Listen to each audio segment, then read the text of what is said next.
আসসালামু আলাইকুম ওয়ারহমাতুল্লাহ।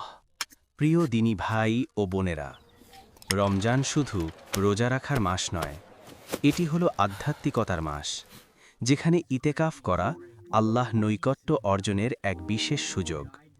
রাসূল সাল্লাল্লাহু আলাইহি ওয়াসাল্লাম বলেছেন, যে ব্যক্তি রমজানের শেষ দশকে ইতেকাফ করে, আল্লাহ তার জন্য জান্নাতের বিশেষ দরজা খোলেন। সাহিহ বুখারী, হাদিস নং 1911। ইতেকাফের মূল নিয়মগুলো হল: ১. মসজিদে অবস্থান করা। ২. দোয়া, কোরআন তেলাওয়াত ও ইবাদতের সময় দেওয়া। ৩. খাদ্য ও পানীয় সীমিত রাখা। ৪. অনর্থক কথাবার্তা এড়িয়ে চলা ইত্যাদি। তাই এই রমজানে চেষ্টা করো আধ্যাত্মিকতা ও নিকটতা অর্জনের জন্য ইতেকাফে মনোযোগী হওয়ার।